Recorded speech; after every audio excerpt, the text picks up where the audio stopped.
Presented exclusively by Mother's Polish.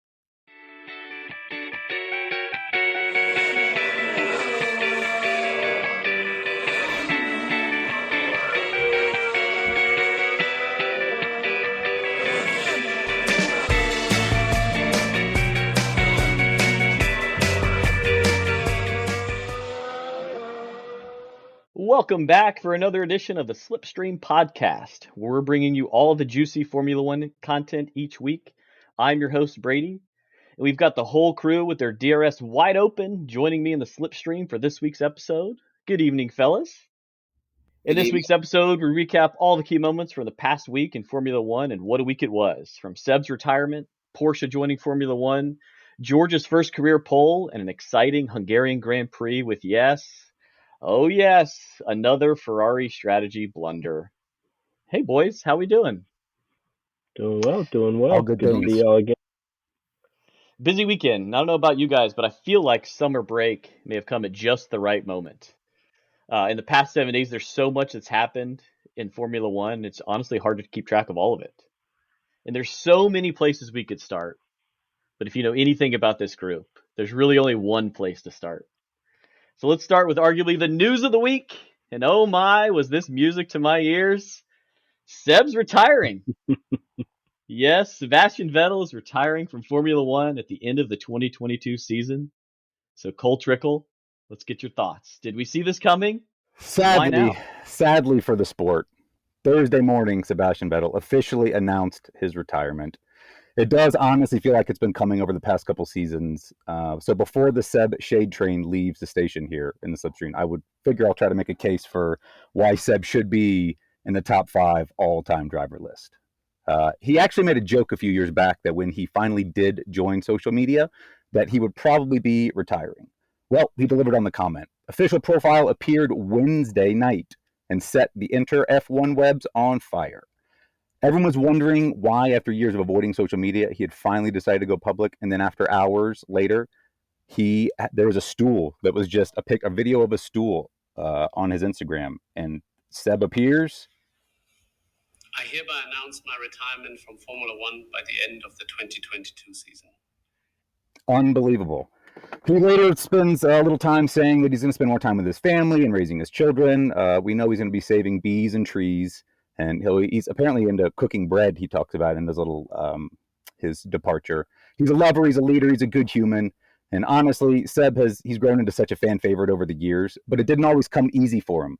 He used to dominate in Red Bull for years, playing the villain, standing on top of the podium, waving his number one finger at everybody. But he has grown into quite the philanthropist over the years, raising awareness about human rights issues, speaking for the LGBTQ communities, the war in Ukraine, water rights, climate change, and so on.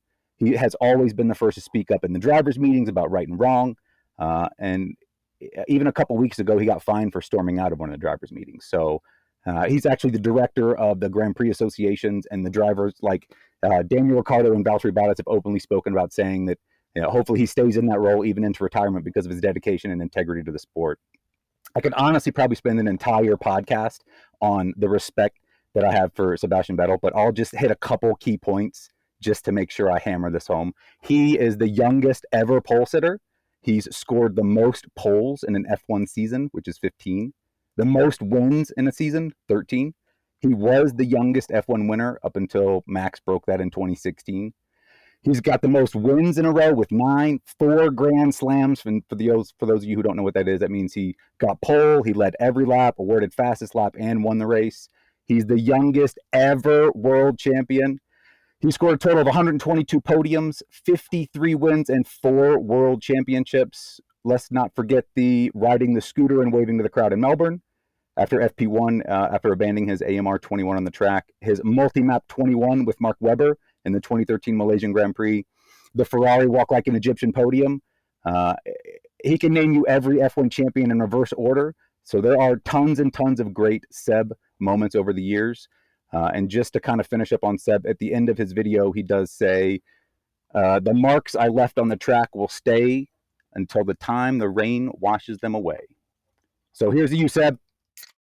Cheers to Seb, and I would love to get Matt's opinion on what else we got on Seb before we dig into what are we going to do with that seat at Aston Martin. Yeah, I mean, you touched on actually a good amount of what I had, but I mean, running down the numbers, I mean, he's top five in a lot of major categories, right? I mean, championships, wins, poles. He's second most in points, third most in points per season. Now that's a little skewed, as later we go, more points were given.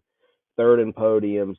Only Max has more podiums in a single year than he did. He's 11th in win percentage. So I mean, he's literally top 10 in almost everything, top five in almost anything that matters. The only, I guess, knocks on Seb, a majority of his wins, points, podiums came in those 4 years at Red Bull. It was a high peak, uh, compared to some other guys in there. And then he wasn't the best of his era. Obviously, you're going against what would be considered the best or the second best driver ever in Lewis. But those would be it. I mean, I think I'm with you where I wouldn't be mad if you had him in your top five, but if you had him at 6 or 7, I think he's there right there as well. I mean, it's top 7 ever, top 5 ever.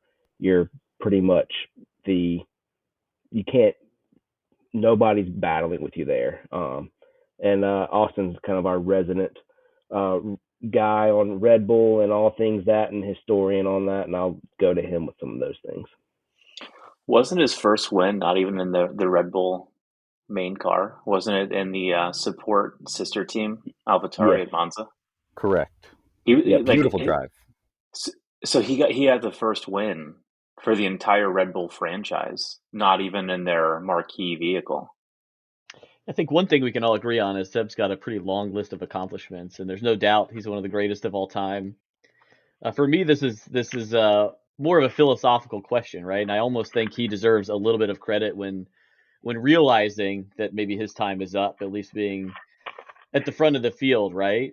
Um, the reality is, for sort of the generation that's gotten into Formula One over the last 3 or 4 years through Drive to Survive or for whatever reasons, hasn't gotten to see the best of Sebastian Vettel. And you could almost argue that he's been pretty washed over the last 3 or 4 years. Again, that's not taking anything away from all of his accomplishments. So the philosophical question is, when do you know that it's time, whether you, the driver, or as a team, right? Obviously, there's a lot of things that Seb can bring to the table with through his experience, through all of his accomplishments to benefit a team like an Aston Martin. But you could almost make the argument Aston Martin's gotten worse in the 2 years that he's been there. So how do you separate those two things? Austin, any thoughts? Well, they might have gotten worse, but he also got Aston Martin their first and only ever podium position in Baku of last year, right? ST Masson, right? Post BWT Racing Point. Yeah.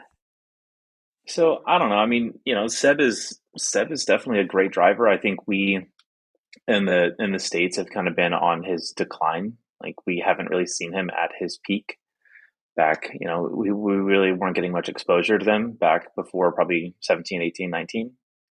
But he's the youngest ever world champion and probably will be. I think Helmut said that it was a shame that Max didn't get that. He was close, but they just didn't have the car to put in front of him. But I mean, Red Bull was dominant back then. Yeah, it'll be interesting to see if he can have, one last magical run. I know lately he's been a little bit better at some of the more challenging street courses like a Monaco or Baku or Singapore, where I think that old school experience definitely still has value. Unfortunately, we've seen a lot of him in the wall or in the gravel pit over the last couple weeks and years. So, congratulations to Seb. I'm sure he's going to be an ambassador for the sport. He's not going to go away. I know he said he was nervous about what the heck he was going to do. I'm sure he'll figure all that out. So yeah, Jordan, I know you might have thoughts on who fills that seat. Any early again, this isn't going to happen until 2023, but any early contenders for that seat? Yeah, I mean, I think there's a couple thoughts. Danny Rick would be an interesting move. He kind of bounces 2 years at a team, right? He spent 2 years at Renault. He's now done 2 years at McLaren. He's underperforming. So he's under contract till 23, but both sides have a clause in there that kind of will let him part ways. So it'll be interesting to see what they do with Danny Rick.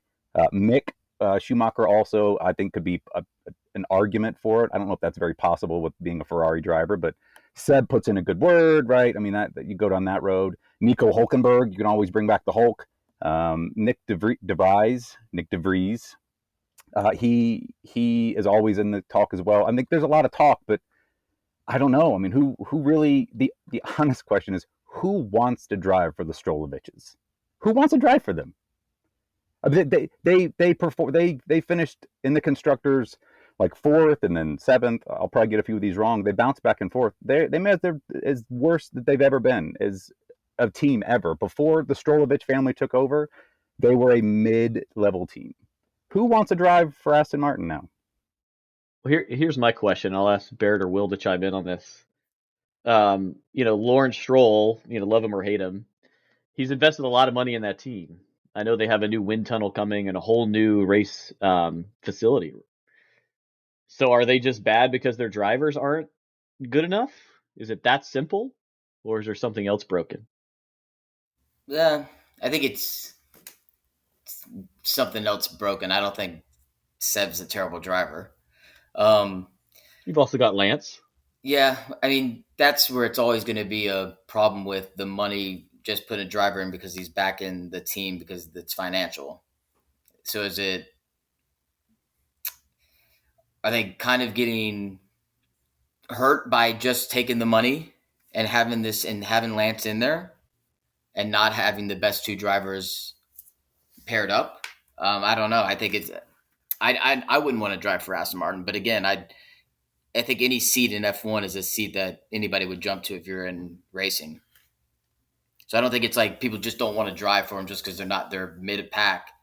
I mean, I think Mick would be I don't think Mick will because I think his next one will be Ferrari, but I would love to see Mick in a middle team before he jumped to that top 3 or 4 team.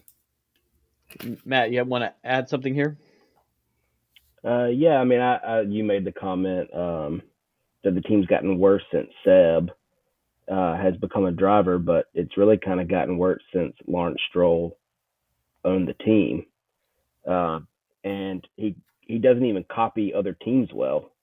He copied the pink Mercedes, and he's copied again this year, and they're not competing. And I think it's easy to put blame on, and we do it in all sports, we put blame on the people that you see on the TV that are actually generating the points or the wins or whatever it may be. But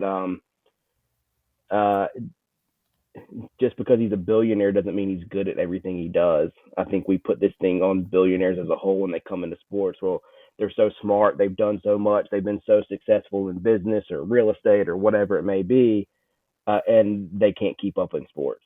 And not saying that the future can't be there for him and the Strolls as the owners, but just putting that aside, like, you can't just ignore the fact that he just may not be good at this.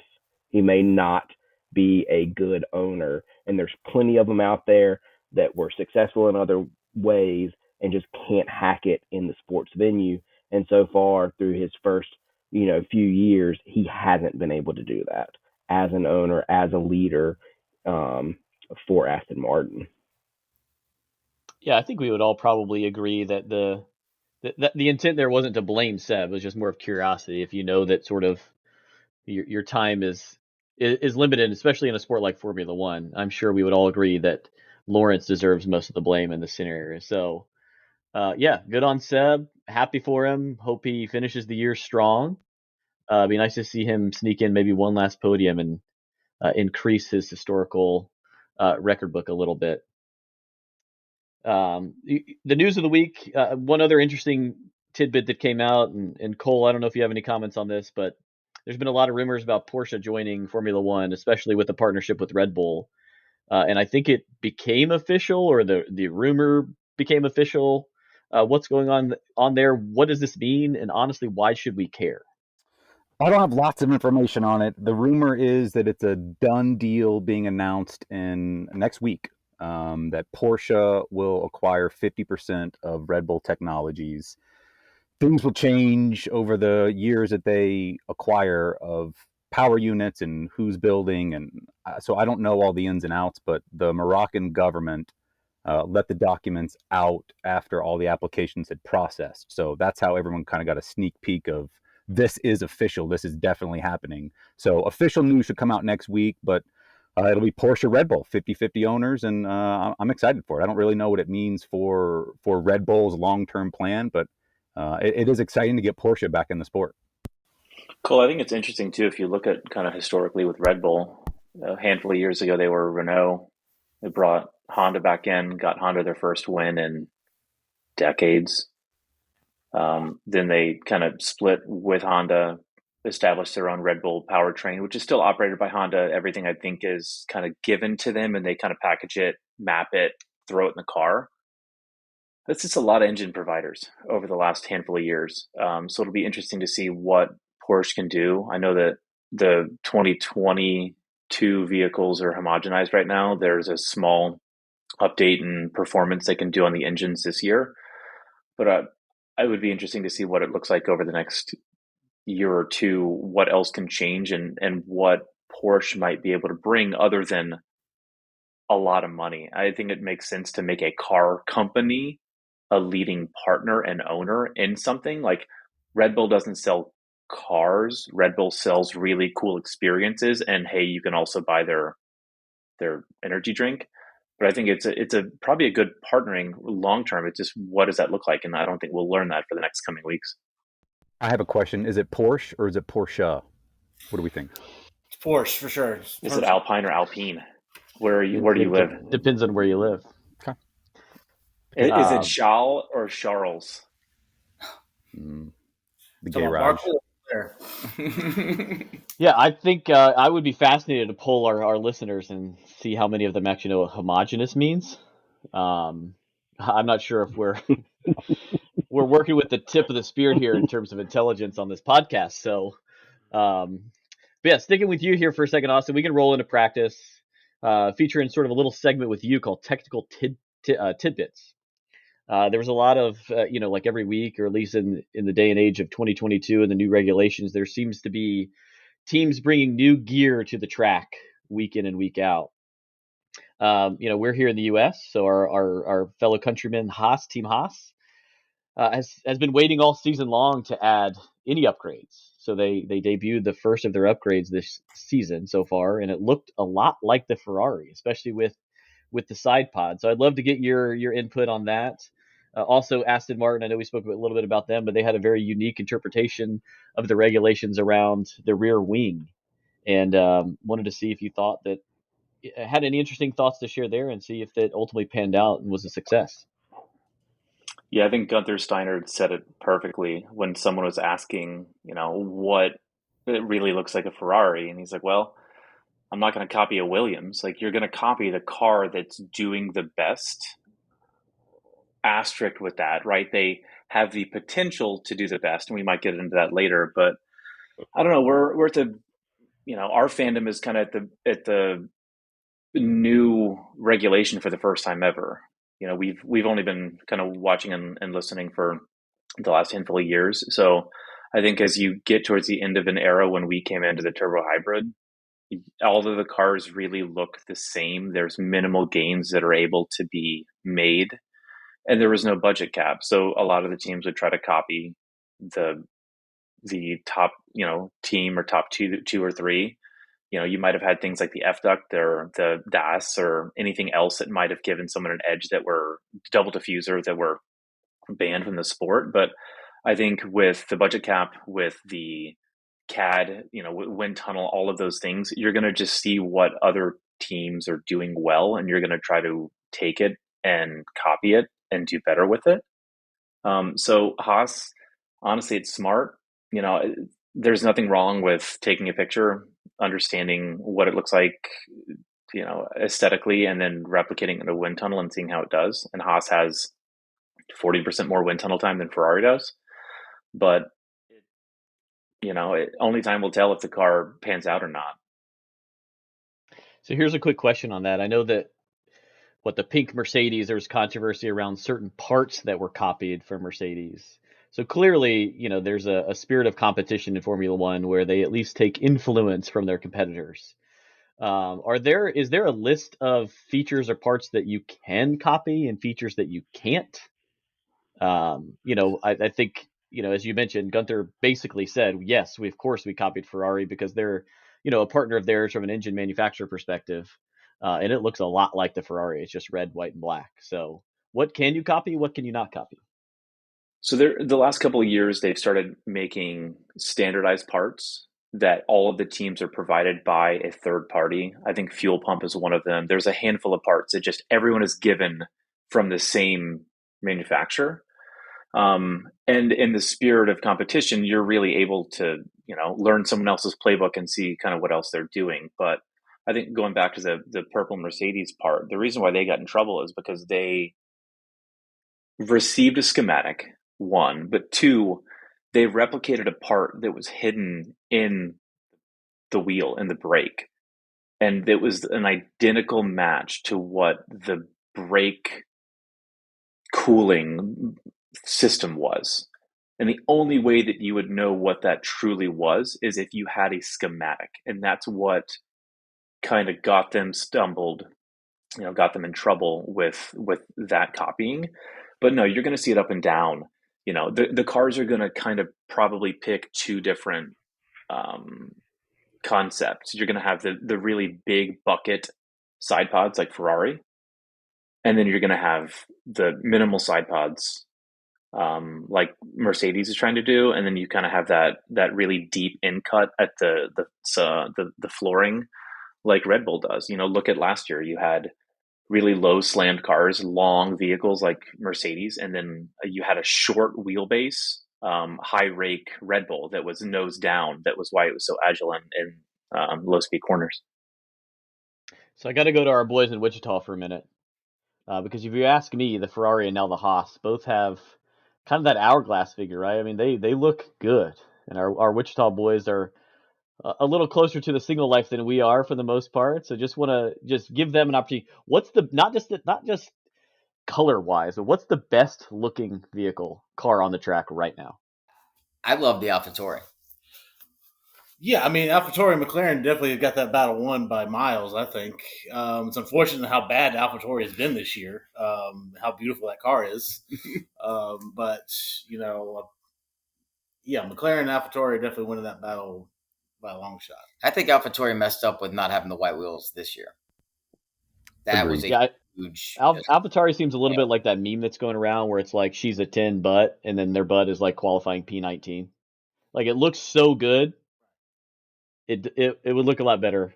Good from far, but far from good. Right. I never get to see it because, they're like a lap down, like going into lap number 42. Yeah, but are we confused? Is it a surprise that the main company there that does clothing line is the best looking car? I mean, I don't think it should become a surprise. That's a good point. Very Super good point. Built to shape, I guess, right? But sticking with practice here for a minute, we'll wrap this up. Obviously, with FP3, we had a little bit of rain, which always makes things fascinating. And Matt, want to get your thoughts. Your boy Latifi, P1 in FP3. Does this mean anything? I mean, good for him. Like, and then he goes out 2 hours later and he's P20. Like, being P1 and P3 is about as useless as a bag of dicks with no handles. Like, you're just like, what do you like? You can't do anything with it. Like, it's the most pointless. It does nothing. I mean, good for him. He ran the best lap of his career in a point of a weekend that has no bearing on anything. So great. I mean, good for him. He's not here next year. I'm glad he got his highlight of his F1 career. So I don't. We're talking about practice, man. I don't know. But since we're talking about Latifi rolling into possibly qualifying, he is the only person I've been able to see get a purple sector 1 and still finish last in qualifying. That is absolutely outstanding. That was a hell of a first sector. But man, purple, and then I guess he fell asleep during the second and third sectors. I was going to bring that up too. It's a great point. So he was so great. purple sector 1 in Q1. He was green sector 2. And I haven't looked at everything. His pedal I don't fell think it off in matters, sector but 3 or something. yeah, he I think he was off of pole by 1.8 seconds. So if you think that he's purple 1 and at least green 2 is like improving what he had done, if you look at like turn 13, 14, Matt, I think we were talking about it before the podcast, he nearly pulled a max he didn't do it 360, but like he completely fell apart in sector 3. But the point on FP3, he was the last car on the track. And I think his last lap was when it was the most dry on inters. That's probably why he got it. But regardless, it's completely irrelevant. I want to know, do you get anything? Does the driver get anything for being top of the timesheets in a practice session, or is it just, he gets a nice smiley picture on the broadcast? Yeah. And his parents or wives or girlfriends are happy. The only reason we bring up Latifi in this podcast. That's fair. That's fair. Thanks, Latifi. Well, good for Latifi. I think, Will, as you alluded to, he might not be around that much longer. So it's always good to see everyone have a good day. But yeah, rolling into qualifying, a couple of the notes here. We can talk about any of these. I think obviously there's a main point here that we'll definitely talk about.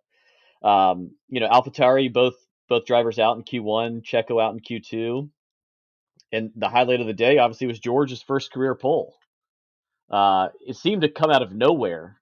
I know that there was a couple issues with Max's power unit and Lewis's DRS wasn't opening for him, so maybe a little bit of luck there. But he outqualified both Ferraris on a track that we all probably thought Ferrari should be well ahead. Certainly, their one lap pace over the course of the season has been superior, especially against Mercedes. So, Cole, where'd that come from? Did he set a purple sector on his pole lap? No. It was 3 green sectors. It's the third time ever that someone got a pole without setting a purple sector. It's pretty incredible, and we were dead wrong. We talked last week about where did we think they'd end up on the front row to start, or they'd win a race, and I think everyone unanimously said we thought they'd win a race first, and lo and behold, George Russell. I'm glad to think that Mercedes is back. I mean, I don't know if I can 100% say that, but I would say Mercedes will definitely beat Ferrari in the constructors this season. I totally agree with that. Well, but I'm a Mercedes lover boy, so not because Mercedes is better, but because Ferrari does not know how to run a race. That's why. Well, we'll get there. Let's hold. There's a lot of Ferrari coming. And one thing I do, just for our listeners, want you guys to understand, this is probably not going to help our credibility. But yeah, Will, last week you asked, would we ever see, at least this year, Mercedes on the top of the timesheets, or at least the top of the podium? And we unanimously said they're more likely to get a race win than a race pole. And 6 days later, they got a race pole. So, boys, we nailed that one. So kudos to us. Hey, I think they would have gotten the race win if the DRS for Lewis, talking about the qualifying. I think if his DRS, he would have been on the pole, and I think he would have won the race today. Yeah, and we could talk about that. Lewis was definitely on the charge. I think you might be right, Barrett. But yeah, it was definitely interesting. It was great to see Mercedes get a pole. Max with a power unit issue, Lewis with some DRS malfunctions. Ferrari was 2 and 3. They looked primed for the race, but it ultimately didn't pan that way. Any last thoughts on qualifying? Austin, you got something to add? Yeah, I think as a Red Bull homer, right, big Red Bull fan, I think Max really lucked out. If he was 2 laps later on that MGUK issue, he doesn't start the race, or he DNFs in the race. So they really lucked out there. And 2, way to go, FIA. I know that you deleted Checo's lap time in Q2, but they reinstated it. So I know that they messed up, and it probably made him miss Q3 because he went back out on the used tires. He got some traffic from K-Mag into turn 2, but they recognized that they did something wrong and reinstated it. Well, here's my question: is that they reinstated it, which is great. It was the right thing to do because clearly from the video he did have his right front wheel on the white line. But if they do not show it on TV, does it get reinstated? Does that have some big to do? Because the commentators were definitely talking about how they didn't feel like he crossed that white line, and I think that's a great point. So the commentators, I think, more pushed the FIA like, oh crap, they put this on TV. He clearly didn't go over. We need to correct this before we get a backlash. I think each team has that I can't think of the term, their role, but I think Jonathan Wheatley is Red Bull's team advisor, director to communicate with the FIA. And the team, while we saw it on broadcast, I think all of the team have all of the different footages and they can kind of see what's happening on the track. And they'll fight, if they have any issue, they can at least now this year one-way communicate to the race directors. So last year we saw a lot of the two-way communication, and no Toto, it's called a motor race. We went motor racing. Like, that was amazing to see, but I don't think we really need to see that. But there's always communication from the teams and saying that they got mistreated or something wrong. I think was it Mick or K-Mag? Was it last week that sat in the car for all of Q2 just in case they directed and figured out that they had done something wrong? I don't know. I can't answer that one, Austin, but I do want to say before we jump to another one about qualifying is I think we say the same thing as we can go back to Latifi, and Russell said it right after he got the qualifying. He's like, there's no points on Saturday. We got to win. We got to get points on Sunday. So as we bash Latifi with, oh yeah, he got, the fastest practice, we can't really praise George because he didn't get any points with that fastest qualifying. Yeah, and I don't have the data, Matt. I don't know if you do, but they talk about Hungary in particular. Very, very difficult to overtake in Hungary. So qualifying, this is my general opinion. I think qualifying is the most important part of a Formula One weekend.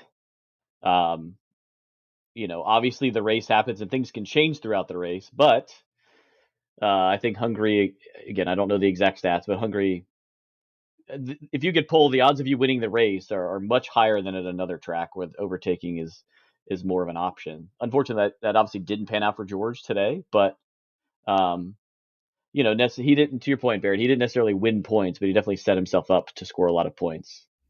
I think it's really high. They said it on the broadcast. It was something like high 20s of 30 something races. So it's really high. It's not like, we've heard that Russia, Mexico, really long straights that you want to be in second and get that slipstream in. But these high downforce tracks, Monaco, Hungary, Singapore, you need to be out front. But we're looking at data from the old cars, and these cars are so much closer together that maybe Hungary is now that you can pass, and the qualifying is not as major as back years past. Just see a lot of passing going on. Yeah, it's a great point. It's called overtaking, Will. But yeah, no, I think it is interesting. We could run the data of the last 13 races. I mean, how many times has Charles been on pole and not won? So it seems to, I think you're absolutely right. Actually, maybe the 2022 regulations are bringing a little bit more of that variability into play. Let's move into the race. Beginning of the race, there seemed to be a little bit of weather threat, but the track wasn't wet. One thing I did enjoy about strategy-wise was sort of a mixed tire strategy at the start. You didn't just have your traditional, the top 10 guys were on mediums and the 11 through 20 were on hards. You had people in the top, 7 or 8, combination of soft and mediums, which is always exciting to see. It just throws that variability. And so, Barrett, I'm curious if you have any comments here. We saw the start last year in Hungary. It was a disaster, definitely because it was wet. But a pretty clean start across the board. A couple guys got good jumps. George, Lewis, Max all had a good start before that virtual safety car. But I feel like just in general this year, there's been a little less incidents in turn one. I don't know if that's a cost cap thing. Is everyone being a little bit more cautious this year, or just luck, or any thoughts on that? This might not be a popular opinion, but I genuinely think Max hates Lewis. And he kind of said it, and they had a little interview earlier about how he respects Leclerc, he respects Ferrari, he respects them. And so maybe they're just not racing as hard as Lewis and Max race against each other because they just do not like each other. And I don't know if that really, it's got to come to a factor. If Max is going to say that in an interview, like he genuinely does not, I think he respects him, but does not like him as a driver. And I think that might go into, okay, I'm just going to race this guy so much harder. And I like Charles, so I'm not going to, maybe I'll hold off on when I'm trying to pass or all that. So I don't know if that goes into it, but it does seem like this year that people aren't just not like nose diving into corners and trying to like just bully them around the track. Yeah, I'm curious if that is just, I don't know, maybe Seb leading these driver meetings and saying, "Hey, let's all scale back here a little bit, be a little bit more respectful," or I don't know the day to day, what their P&L sheets look like in terms of a cost cap. I mean, an accident like last year where Bottas just blew through turn one and wrecked 6 of the cars, can't really happen in 2022 with some of the regulation changes. So it's kind of good to see. I mean, we all look, like I said about qualifying being one of the most important parts of the weekend. The most exciting part of the weekend usually is turn one in a race because you never know what can happen. Now I'm not sitting here asking for wrecks because no one really wants to see that. It just seems like they've been a little friendlier this year, and that's good to see, I guess. Yeah, I'm not sure if y'all paid attention to or noticed Esteban almost running Fernando into the pit wall on the start. Fernando was furious at the start. So a lot of good jumps, but a little bad water in the Alpine garage. And it didn't get better over the race because that's how Ricardo got around both of them. It's because Esteban went in front of Alonso and then Ricardo just went right by. So it'd be nice. I'd like to see what Alonso said in just the one-on-one meeting with Esteban after the race. Yeah, especially when Alonso defended like a lion last year for Ocon to get his win over Lewis. He held Lewis back, and he's really the reason why Esteban got that win. So it's interesting to see fast forward, a full calendar year back at the same track, and Esteban didn't really not return the favor, but didn't really give that respect to the teammate, the seasoned veteran that he probably should have. Yeah. And, at the start of the race, for me, the biggest surprise, obviously there was a bunch of jumbling around because of qualifying with Red Bull 10 and 11 and, you got McLaren's in there and Alpine's in there. I was disappointed on the McLaren speed during the beginning of that race. I just feel like Norris was just falling like a apple out of a tree, like for the first 10 laps of that race. Yeah, I think, why is a good question. There's a different tire strategy there. Also, you've got a couple of fast cars behind him with both Red Bulls churning through the field. They said it on the broadcast, maybe not their race. Lando gives, he over exceeds probably what he can actually produce in that car. I mean, if you just look between he and Danny Rick, he's clearly superior, especially in qualifying. He's always up there around top 5. At least the last couple of weeks, he seems to have gotten that mojo back. But speaking of tires, we got to get into it, boys. Ferrari, man, what's going on? Before we jump into what happened and ultimately the seemingly bonehead decision again from Ferrari, what I don't understand is you've got George on softs and you've got Carlos on mediums or Charles on mediums. George pits around lap 18 on his softs because they're spent, and they're so worried about the undercut that even on mediums, they decided to come in and pit, and they put on mediums. It just feels like that could not have been there. It wasn't the point of starting on mediums so that you can extend the stint. Is that right, Austin? Well, I think, I'm not looking at it, but I think that Red Bull triggered all of the leaders' pit stops. And the undercut was so powerful that as soon as Max, I think he pit out of fourth or fifth place, he was catching up to Lewis. He went on an undercut. He triggered the whole chain reaction. And Ferrari had 2 new sets. They had a scrub set of mediums, a new set of mediums, and a set of hards. So going back to the whole Ferrari issue, as soon as Ferrari tried to respond to the massive undercut and didn't just keep their head down and keep going, they went from medium to medium. We play a lot of Formula One video games. We know that you have to use two tire compounds. You have to use two colors, right? Red's fastest, yellow will last decently, white is really slow a lot of the time. And Ferrari made the mistake and went medium medium. They had to pit again. If they wanted to do anything interesting, they should have gone medium soft medium and really made sure that they couldn't have gotten undercut again. But Austin, do you think maybe they were thinking the rain was going to come, and so everybody would have to come in? I have a lot of thoughts that I can get into, but I want to make sure that at least, Matt, if you have anything to say on that. Didn't Lewis go medium as well?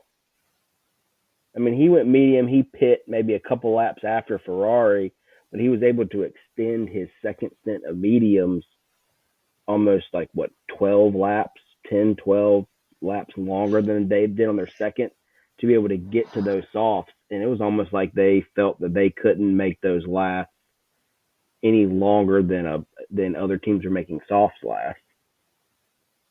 Yeah, if you look at the past races, Mercedes was really bad about tire warm up. In this race, it was overcast, tire temp, or the track temp was down. Mercedes was really good on its tires, and for some reason, it seemed like the Ferrari wasn't really as durable on their tires. Really quickly, before I pass the baton, I read something really interesting talking about how the teams and the strategies, they come up with all different plans, right? They analyze the data, they get feedback from the drivers. It's an organic conversation. Red Bull planned to start both drivers on the hards. They met with the drivers. They said track temperature is too low. They won't be able to get them up to temperature. They're going to drop to sub 15 on the start. Drivers, you make your call, we'll adjust the strategy. They're really malleable in that conversation. It seems like Ferrari is so rigid and set in their ways that the machine of Ferrari is more important than the individual parts.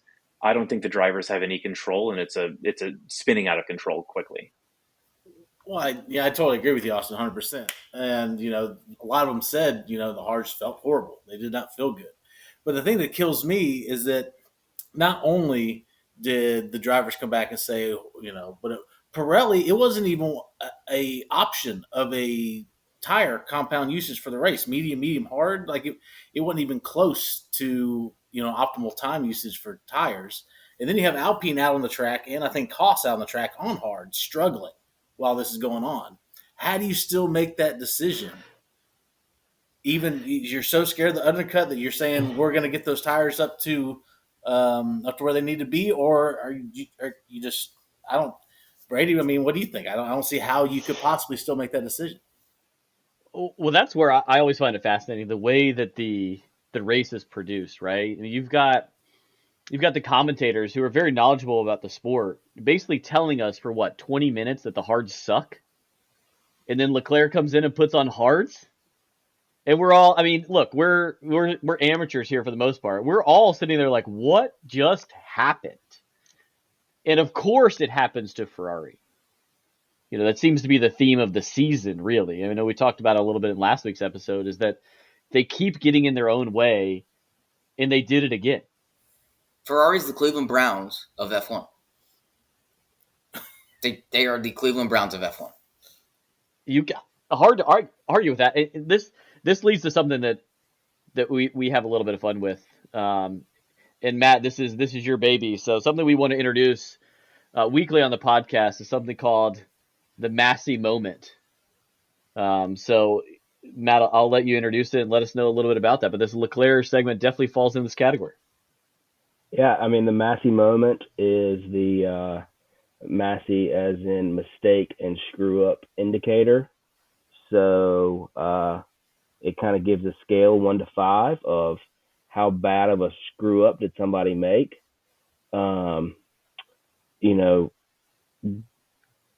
Giving somebody a championship would probably be a 5. This right here, I'm probably going 2.8. on this one. There's no really like scientific way of this rating. But you screw up that big, you lose a race. You basically put yourself into a position that forces you into a tire that should not have even been on the track. So I'm going 2.8 on this one. It like I said, there's no scientific reason. I've been at the beach all day having a good time, so I'm probably being a little more generous on this. If I'd been at work all day and the wife went to bed a little earlier than I had expected the night before, could have been a 3.6. It really just depends. But right now, 2.8 on this one. Ferrari can't get out of their way. It's either a DNF, a strategy screw up, driver spins, grenade explodes inside of the car. At this point, you're just waiting. I mean, it's a train wreck that you tune into every single Sunday to see what happens at this point, because at no point are you ever thinking it's going to turn out well for them. And I don't know. I just Massey moment of the week is them just screwing I have up one 14th one time. quick comment on the science part of this. I mean, we're all peers here, right? So we could technically claim this as a peer-reviewed study, and we all agree that Ferrari's that bad. And that's this week's Massey moment, a 2.8 for Ferrari. Again, I am a little worried that Ferrari's going to be on this every week. At least it seems that way. Really quickly, to any new Formula One fans, Michael Massey was the race director from 2021. Massey was responsible for the complete FIA breakdown of the championship in 2021 between Lewis Hamilton and Max Verstappen in Abu Dhabi. So if you need some historical knowledge, go back, check it out. It was unbelievable and ridiculous. And as a Max fan, I feel like there's an asterisk on his first championship. And I hope that Ferrari doesn't make an asterisk on his second championship this year. It's basically the modern day Montreal screw job for those WWE fans. Yeah, 100%. But again, we can save that for its own special pod. We can sit here and talk about Ferrari and how bad and horrible that hard decision was. But really, what people haven't been talking about is what a great race Max Verstappen had. I mean, started, 10th? His first time winning outside of fourth. Did a 360 in the middle. I think he high-fived one of the drivers as he went by doing the 360. It's impressive. I want to know how to do it in F1 2022. I don't know how to do it. I mean, the guy just spins a lot. Yeah, just drove straight by everybody, did a 360, and then still got the win. I mean, that was impressive as heck to me. Yeah, I think a couple weeks back. I think it was kind of somewhat luck, him spinning right around and being God, able that was to go impressive. Yeah, I think he's a great. I mean, he's one of the top drivers, if not the top. He's the second best driver. He did nothing to his tires. Yeah, I mean, I don't know. I think there's a little luck on his side. Maybe Massey magic still with him from last year. Yeah, I think the reality is Leclerc wins that race, but for Ferrari's strategy, right? Just on pace alone.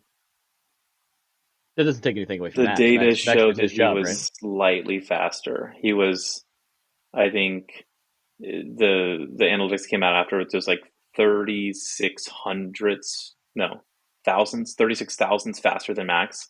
So he just on raw pace was faster, and clearly because he would have started in third place, would have been further up the road. But a 3-stop strategy, medium, hard, soft, was just terrible. There was a lot of the first pit stops, a lot of the teams were struggling. A lot of like 4.8s, 4.3s. Yeah. Red Bull's always going to have a good one. I think, I don't know, they just got the best pit crew in F1, but there were some slow pit stops at the beginning. That 2.2, I believe, was the fastest of the season, because they said earlier it was before it was Ferrari, yeah. Yeah. And then there was one, I think it was who was the one that they couldn't get the left tire back on? Whoever, they took them forever to get it put on. I think it was Ferrari. It may have been Sainz or whatever. I think it was Carlos. That guy looked like a toddler carrying a watermelon trying to get that tire onto the car. Like, he's out there, waddling. He can't pick it up. He couldn't throw it on. I mean, just maybe it's just me that picks that out, but it was comical to see like the elite of the elite still can't get it right at times. Yeah, I think we are headed into summer break. I think if you guys need to maybe take some R and maybe hit the gym because it's carrying those big old 18-inch tires can't be easy. But look, I know we're sort of starting to love to bash Ferrari. I mean, in a way, we feel bad. I feel bad for Charles. He seems to be fast enough to be much closer to leading the championship. Unfortunately, he's gotten in his own way too. He's made some errors. It's not all strategy based. But he certainly left walking away from another race feeling a bit like this. So how many more times this year is he gonna feel like that? You know. But other things, moving through the race, we obviously had a little bit of that Massey moment, the screw up from Ferrari. George, to his credit, after getting pole, he led 30 laps. Ultimately, didn't quite have the pace to keep up with Max and ultimately Lewis. It did feel there for a minute, at least towards the end of the race, where Lewis was on the charge, using those soft tires and hunting down Max. Now, Max this year had enough left in the tank, or there weren't enough laps for ultimately Lewis to catch him. I know we saw that historically. There were a few late charges from Lewis on Max, so it was nice to see those two back up front. And honestly, a great recovery race from both of them. Lewis getting P2 after qualifying P7, Max winning the race after qualifying P10. So certainly some other good news stories coming out of the race. It was interesting to see when Lewis was making that push up to Max that no radio talk was about George letting Lewis pass. They said Toto and them were silent, and they almost like just let him race. Usually you let the faster car try and get up there, but they said it was radio silence with Toto, and they just were, okay, let's rate. Let's see how these guys got, which was interesting to me. Well, George is still beating him in the championship, so I don't think you have team orders yet. You're just trying to, track down Ferrari and see what you can scrape past in Red Bull. And that we mentioned it last week. It's with Lewis kind of having this charge recently. That's now 5 straight races that he's finished ahead of George. After George kind of holding that commanding driver one at the beginning of the season, George still has that lead, but it's 7-6 now after the in the first half of the season. And Lewis is just he looks quicker at this point on the track. Lewis has more podiums than Charles does this year. Can we just absorb that for a second? Does he really? Well, he's the GOAT. Yeah. He has That's 5 crazy. consecutive, and he got one in Bahrain, week 1. That's definitely an unexpected stat. I mean, if we're going to be completely honest, the biggest takeaway from this week, hands down, is Landy Norris. I mean, Landy, we have a new name for Lando. Norris it's Landy Norris. Landy! Landy is here, and he's here to stay, Landy. I can tell you this, in Wichita, his name's not Lando anymore. It's Landy. It's Landy. Landy has landed. Big fan of Landy. I mean, that's just Love some Landy Norris. Fantastic name. That was the greatest takeaway of the week, I think, right there. Thanks, FIA. Yeah, where did that come from? Yeah, I think Yeah, good performance by Max. Nice little battle.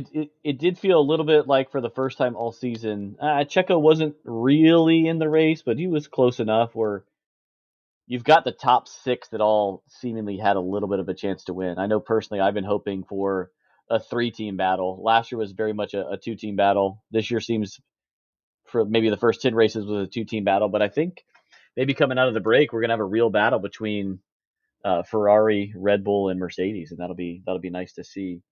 Running down the order a little bit. Speaking of the hard tires from earlier, I know both Alpines went on the hard tire and managed to finish 8 and 9. It seemed like Fernando and Esteban were basically next to each other the whole race, finishing behind Landy Norris in P7. Seb, to his credit, I think this might have been a little bit of team orders. Lance letting Seb by to get that ceremonial point for Seb. The week he announced his retirement, he was a lap down, as was pretty much the whole field after Landy. Pierre finishing 12, Joe finishing 13, Mick in 14, Danny Rick disappointing 15th, K-Mag 16th. Valtteri, the only DNF of the weekend, another Ferrari power unit failure. It just seems like Alfa Romeo had a good 2 or 3 weeks of the season and just have dropped off the face of the map. I don't know what that makes. I think we talked about last week. That's like 8 DNFs for Alfa Romeo, which is rather disappointing. I think he even got a new power unit last week either as well. So another frustrating weekend for the Alfa Romeos. So yeah, moving in, and let's talk about standings, summer break. Wrap up. We're 13 weeks into the season. We're coming up on summer break. There's been some surprises, maybe not some surprises. Will, so far, what is your biggest surprise of the year so far? I mean, I think I touched on it earlier. I think it's the lack of production by AlphaTauri, that beautiful car. I think I was a big Gasman fan, and between the DNFs and just the underperformance, I mean, they're nowhere near the midfield right now. They're settling with the lower squad down there with Williams and Haas right now, and it seems like the only people they can battle with besides I think Gasly's fifth place finish in Baku, I think, is the only big points getter they've had so far. So I mean, I would say between the biggest surprises as far as positives, I would say how good Alpine has looked throughout the first part of the season. The 3-horse race that we got in the front, but ultimately, I think the biggest shocker is the lack of points by AlphaTauri. Unfortunately, I was expecting better from them so far this season. Yeah, a bit surprised there as well. I also thought it was interesting, just with the way that Ferrari has sort of handled the last few weeks, particularly Red Bull with a commanding lead and pretty much both champions at this point. And I know Christian was asked the question on broadcast today. Basically, does he feel like they're being handed the trophy? And it does kind of seem like that, right? Obviously, Mercedes is making their way up the field and back towards the top, but they're probably too far behind to overcome that, given some crazy circumstances in the second half of the season. And with Ferrari's mistakes, it just seems like Red Bull is stacked up to run away with this thing. So Jordan, with summer break coming up, what can we expect over summer break? Is this prime driver seat rumor season, or what's going to go on there? We're in full rumor season right now. I mean, like you said, we're 13 races in 20 weeks. These guys need a break. So it's actually, interestingly enough, it's written in the FIA article 21.8 of the Sporting Code. All competitors must observe a shutdown period of 14 consecutive days during the months of July and August. So these guys, they get a break. They need it. They've been on it for a while.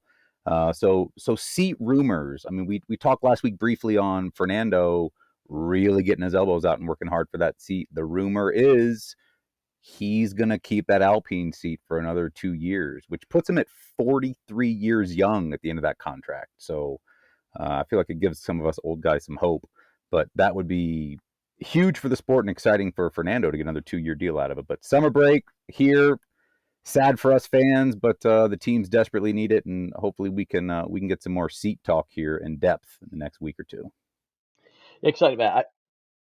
I will. I'll be trackside here. You'll be getting some trackside reports here. What the summer break rumors are. So just get excited for what's coming. Yeah, that's a good plug. Let's make sure you tune in with our TikTok, Instagram, Twitter handles. We got some good content coming your way. We're not going to go on summer break. We're going to keep churning out some weekly content. We've got some ideas of things to cover over summer break. We'll dive into sort of winners and losers so far this season, expand on that a little bit. Break down, a little bit more data wise, the 2022 spec discussion. Is it working? Are we seeing more overtakes? Obviously, that was the intent. Happy to break that down. Give us your thoughts on what you want to hear, what you like for us to break down. But we'll be here. We'll come at you every week with some weekly F1 content. Want to thank you all for listening to not only episode 1, but now episode 2. We appreciate it. We'll be back. And we'll wrap up for this week. So thanks everyone for tuning in. Be sure to check us out next week. Cheers, everyone. Good win this week, Austin.